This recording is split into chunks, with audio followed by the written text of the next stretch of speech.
Vanjo Merano po ng panlasangpinoy.com. Weekend na naman, kaya tamang-tamang gumawa ng salad. Pero ngayong araw na to, special ang gagawin nating salad. Dahil ipapakita ko sa inyo kung paano gumawa ng keto bacon and egg salad. O yan ha, para sa mga nagkiketogenic diet ito.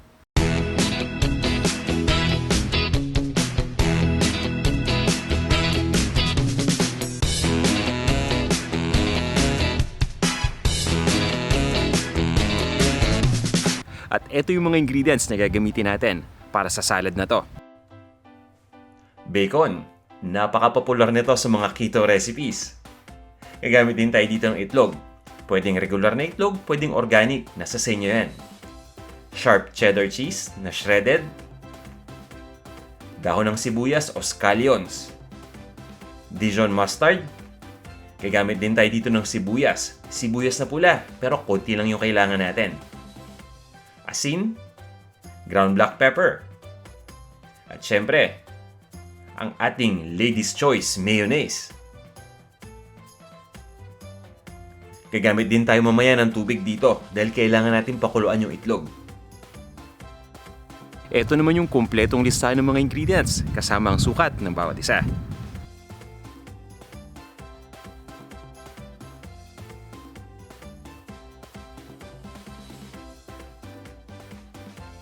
Kung handa na kayo, napakadali lang nito. Tara, umpisa na natin. Ilalagay lang natin yung tubig sa cooking pot at pagkatapos ay ilalagay na natin yung itlog dito isa-isa. Sa puntong to, hindi pa naka-on yung apoy dito wala pa tayong heat na na-apply. Kapag nalagay na natin lahat ng itlog dito, tatakpan lang natin itong ating cooking pot.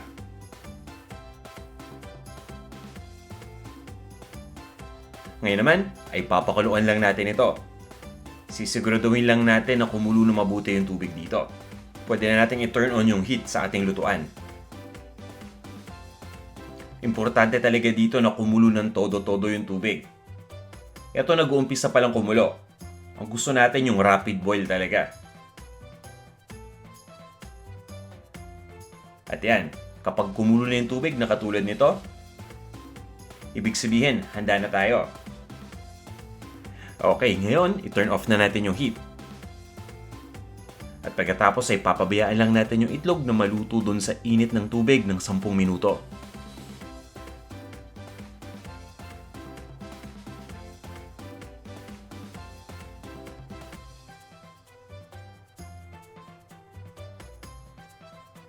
At makalipas ang 10 minuto, ready na tayo!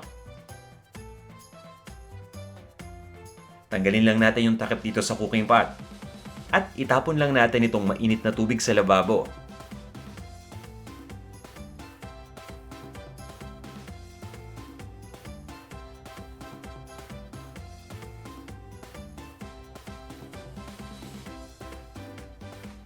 Pagkatapos ay lalagyan natin kagad ito ng malamig na tubig. Ang ginagawa kasi natin ngayon ay sinusubukan natin ihinto yung cooking process. Kung may yelo kayo may lalagay, mas maganda. Alam nyo kasi ang itlog kahit wala na sa mainit na tubig, naluluto pa rin yan dahil may init pa rin yan sa loob. Kapag nilagyan natin ng malamig na tubig at lalagyan pa natin ng yelo, talaga namang mahihinto kagad yung cooking process. Kaya may iwasan natin na maging overcooked yung itlog.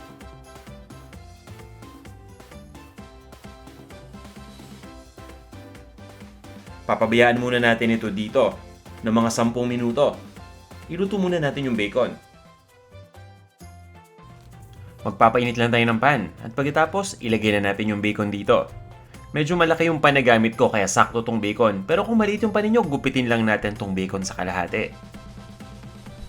So ipapakita ko sa inyo kung paano yung gagawin. Kukuha lang tayo ng kitchen shears. Ito yung gunting na pangkusina. Hatiin natin sa gitna at pagkatapos ay arrange na natin yung bacon dito sa pan na iniinit natin. At para mas madali, pwede natin itong gupitin ng bulk. Ibig sabihin, maraming piraso ng bacon ang gugupitin natin ng isahan lang para makasave tayo ng oras. So pagsasamahin lang natin tong mga bacon na to at guguntingin lang natin ng sabay-sabay.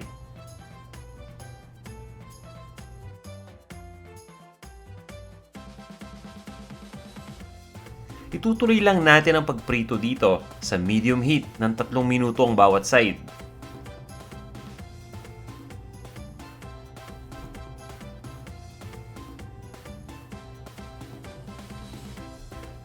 At makaraan ng 3 minuto, babaliktadin na natin ito para maluto naman yung kabilang side.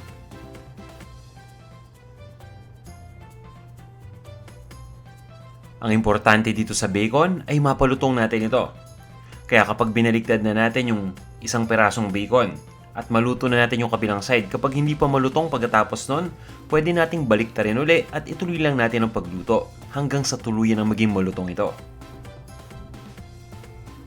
Isa sa mga palatandaan na pwede nating tingnan para malaman kung malapit nang maluto yung bacon o malapit na itong lumutong ay kapag nag-umpisa na itong lumiit. Kasi ang bacon kapag niluluto natin ay nagsishrink dahil yung fat nito ay nawawala o natatanggal. Kaya mapapansin niyo yung inyong frying pan na pupuno na ito ng mantika. Yun yung tinatawag na bacon fat.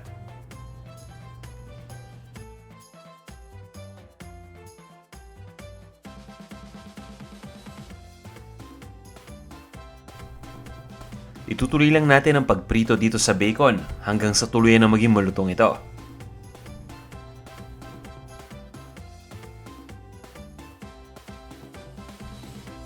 At kapag ready na yung ating bacon, kukuha lang tayo ng lalagyan. Pwede tayong kumuha ng maliit na plato o na bowl at ilalagay lang natin yung bacon dito.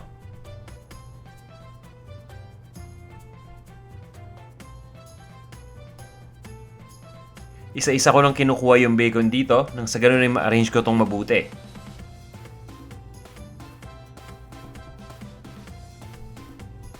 At dapat yung kukunin lang natin na bacon yung talagang malutong na. Kung hindi pa malutong, pabayaan muna natin itong maluto.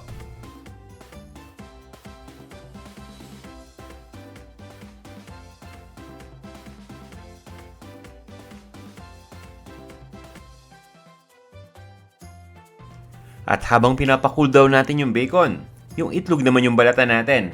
At hiwain na rin natin ito pagkatapos.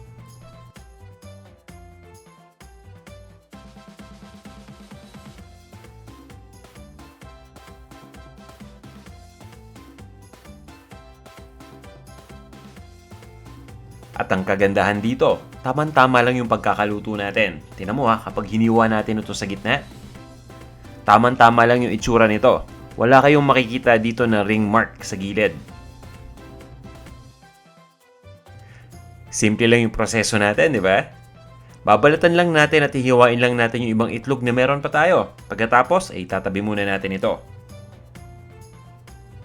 Ngayon yung bacon naman yung hihiwain natin. Napa-cool down na natin ito. So kaya na natin itong hawakan ng ating kamay. Ang ginagawa ko dito, ini-stack ko lang ito ng mga 3-4 na piraso. At pagkatapos hihiwain lang natin ito. Mas mapapabilis tayo kasi sa bawat hiwa, 3 o 4 kagad na layers ng bacon ang naihiwa natin. Itabi muna natin ito at ituloy lang natin yung proseso dun pa sa ibang mga bacon na meron tayo.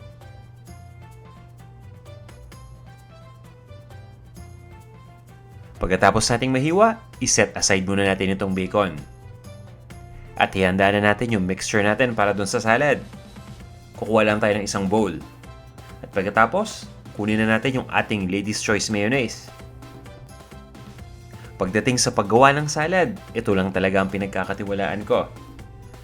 Di ba mapapansin niyo, no? Kapag gumagawa tayo ng macaroni salad, laging Lady's Choice Mayonnaise. Pwede itong ating keto bacon and egg salad, ito pa rin ang gamit natin. At syempre, bukod pa yan sa pagiging masarap na ingredients sa paggawa ng palaman. Ayan, so ilalagay lang natin itong ating Lady's Choice Mayonnaise dito sa ating mixing bowl. Pagkatapos, kukunin natin itong Dijon mustard. Itong Dijon mustard ay isang uri ng mustard na medyo creamy rin.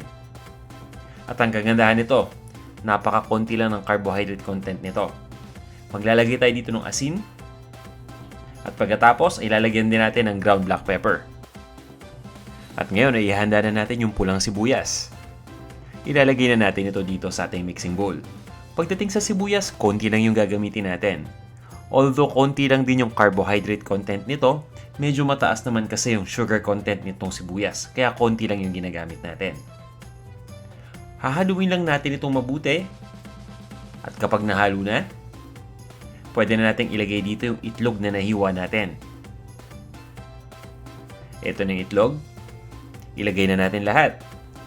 At pagkatapos ay ilagay na natin dito yung chopped na bacon natin. Ayan. O diba? Ganyan lang. At pagkatapos nito ay hahaluin lang natin ito.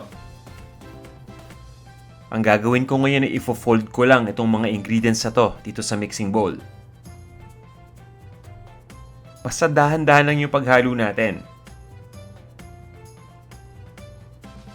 Hanggat maaari, sana mahalo natin ito nang hindi nasisira yung itlog. Ayan, so fino-fold lang natin ito ng dahan-dahan. At pagkatapos, pwede na natin itong lagyan ng ating sharp cheddar cheese. Ito yung shredded.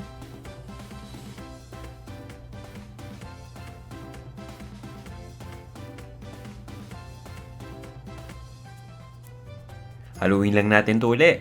Siguraduhin lang natin na nag-blend na lahat ng mga ingredients na nilagay natin dito.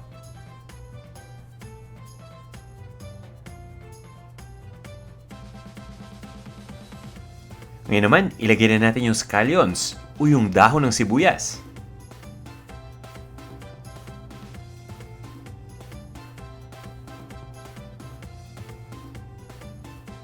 Ituloy lang natin ang paghalo dito. At pagkatapos ay ililipat lang natin ito sa isang serving bowl. At iserve na natin.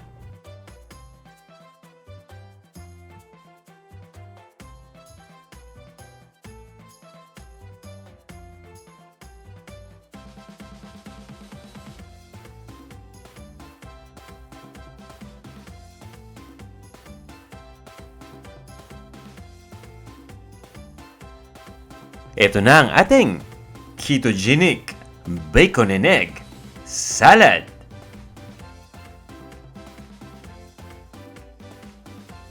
Ito na yung ating keto bacon and egg salad. Diba? Sabi ko naman sa inyo, madali lang gawin ito eh.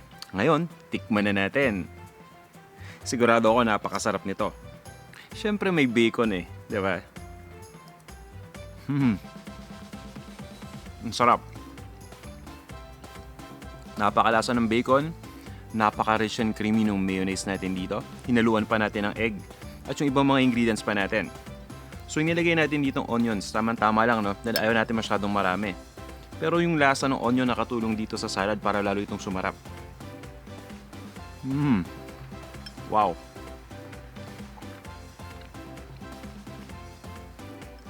Kahit araw-araw kakainin ko to.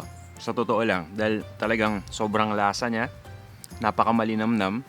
At syempre, tamang-tama sa akin na nasa ketogenic diet din. Kaya kung nasa keto kayo, subukan ninyo kumain ito. Pero syempre, huwag naman araw-araw. Kumbaga, moderately pa rin yung ating consumption. Maganda na natikman na natin ito para at least i-add na natin sa ating mga menu. Para sa susunod kapag nag-crave tayo ng salad, meron na tayong isang recipe na gagawin. Sana'y may natutunan kayong bago ngayong araw na to. At kung nagustuhan nyo itong ating video, huwag nyo sanang kalimutang i-like ha. Maraming salamat din dun sa mga subscribers natin na walang sawang nanonood ng ating video.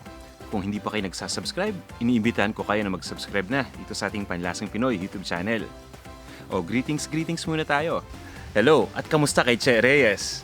Pati na rin kay Genevieve Orais. Hello rin kay Arthur Galios. Kay Malu Velasco. Hello, kamusta na Malu? At isang malaking shoutout din para kay Jelian Rosal. Kay HT Parada, hello sa'yo. Kay Archie Magno. Archie, kamusta na? At salamat dun sa greeting mo ha. Naka 1 million din tayo na subscribers sa wakas. So, pagbubutihan pa natin itong ating ginagawa para dun sa next million, hopefully. Hello rin kay Louie Maramot. Hello rin kay Dexter Mendez. O yan, Dexter ha. Nakita ko yung message mo. Hello rin sa'yo, Ladybug. Pati kay Maria Jennifer Cubillo. Kay Christopher De La Cruz. At kay Carolina Escalora. Ayan. At panghuling bati na natin ngayon. Hello sa'yo, Gia Eugenio. Ayan. Sa susunod guys babatiin pa natin yung mga ibang nandito. Napakarami pa at napakahaba ng pila. So abangan ninyo yung susunod na video natin. Malay nyo, pangalan yun man yung ating mabanggit. Maraming salamat ulit sa panonood at magkita-kita tayo sa susunod na video.